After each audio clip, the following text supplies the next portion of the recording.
Sejam louvados nosso Senhor Jesus Cristo e sua Mãe Maria Santíssima. Caríssimo Padre Gilson, sempre grato pelo dom da amizade e pela acolhida fraterna. Queridos irmãos e irmãs, neste 12º domingo do tempo comum, nós acabamos de ouvir um texto do Evangelho muito conhecido pelo título que se costuma dar, que é a profissão de fé de Pedro. Geralmente, quando nós o escutamos, nós temos a impressão de que nosso Senhor Jesus faz uma certa pesquisa de opinião, quando pergunta aos seus discípulos o que diz o povo a seu respeito. Via de regra, quando nós nos interessamos pelas opiniões alheias, se trata ou de preenchimento do nosso ego, da nossa vaidade, para saber até que ponto vai a nossa popularidade ou o nosso bem-querer, ou então uma baixa autoestima, quando nós nos entristecemos por aquilo que as pessoas dizem ou pensam a nosso respeito. O nosso Senhor não é um caso. Se trata de uma pedagogia exatamente para chegar aos discípulos com a segunda e mais importante pergunta: e vocês? O que dizem que eu sou? Tanto assim que esta segunda pergunta está em consonância com aquilo que nosso Senhor diz a Pedro e aos demais, depois de obter a sua confissão de fé. Não contem isso a ninguém, porque a experiência de Deus é única, é pessoal, é individualíssima. A experiência que cada um possui de Deus é sua, é intransferível. Eu posso até dar o meu testemunho de como eu experimento Deus em minha vida. No entanto, outra pessoa, cada pessoa, haverá de experimentar o amor e a misericórdia de Deus também em seu contexto, em sua vida, em suas circunstâncias. É muito interessante lembrar duas coisas do início e do final do Evangelho que podem parecer acessórias, mas que são importantíssimas. A primeira, São Lucas começa dizendo que certo dia Jesus estava rezando num lugar retirado. Poderíamos até nos questionar, sendo ele Deus Filho, ele precisaria rezar? Ele precisava testemunhar a sua comunhão com o Pai, a sua consonância com Deus Pai. Tudo de Jesus sempre começa com uma oração. Assim como também em nossa vida, tudo deveria começar com a oração. Aliás, o melhor horário de se rezar é sempre pela manhã cedo. É pela manhã, quando nós nos despertamos, e deveríamos acordar também a nossa alma no sentido da comunhão com Deus. Melhor horário, o horário privilegiado da oração. Jesus nos ensina também que tudo em nossa vida, não apenas o nosso dia, mas as nossas decisões, a nossa vida, nossas atitudes devem sempre partir de um momento de oração.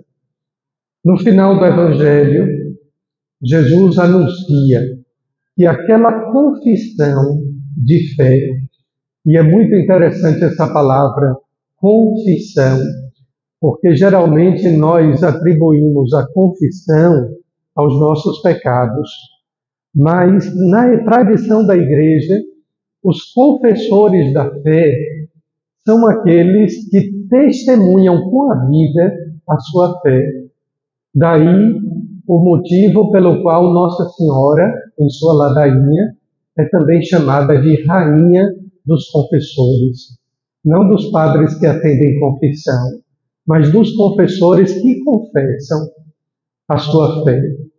E esses homens e essas mulheres confessaram a fé através de um testemunho forte, um testemunho que passa pela cruz e pela dor. Por isso Jesus, após a confissão de Pedro, ele diz: o Filho do Homem deve sofrer muito, ser rejeitado pelos anciãos, deve ser morto e ressuscitar ao terceiro dia.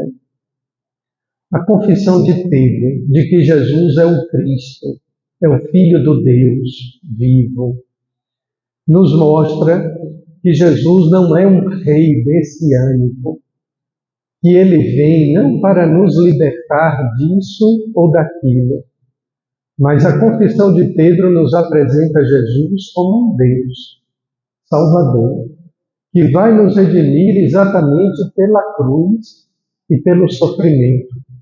O profeta Zacarias, na primeira leitura, nos falava a respeito disso.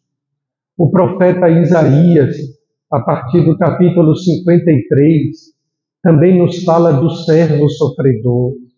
Ou seja, Jesus não poderia nos salvar se não desse sentido ao sofrimento, se não nos redimisse das nossas dores e enfermidades.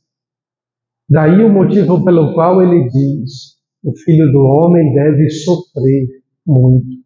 De agora em diante, o sofrimento tem um sentido, porque com Deus nós sofremos e sem Deus sofremos mais ainda. São Paulo, na segunda leitura, dizia: o que vale agora é ser cristão, o que vale agora não é ser judeu ou livre. O ser humano ainda não conseguiu descobrir-se diante de Deus quanto ele vale, qual é o nosso valor, apesar dos nossos sofrimentos.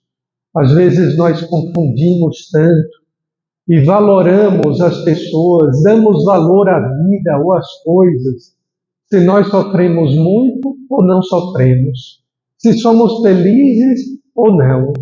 E geralmente aquelas pessoas que nós não vemos os seus sofrimentos, nós damos um valor quando pensamos e até publicamos que aquelas pessoas são felizes. Todos nós guardamos, todos nós possuímos os nossos sofrimentos.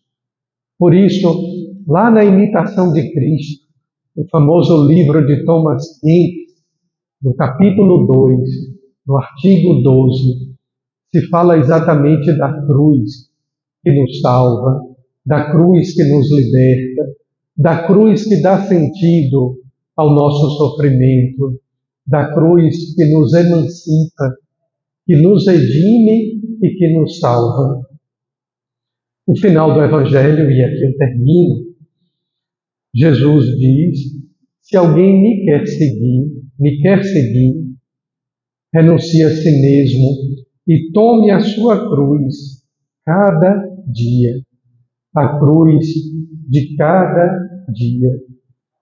Às vezes nós pensamos com uma tentação de uma falsa felicidade: que bom se nós tivéssemos apenas uma cruz, e que essas cruzes, ou essa cruz, tivesse um prazo de validade, tivesse um tempo, mas não é assim. Na vida, cada dia nós devemos tomar a cruz, ou aquela que nós recebemos antes, ou aquela que nos é dada depois. Mas isso se chama santificação, conversão, para que nós possamos alcançar aquilo que Jesus nos promete e que absolutamente ninguém pode nos dar: a salvação. Somente pela cruz nós encontramos a luz da nossa salvação. Amém. Creio em Deus Pai Todo-Poderoso, Criador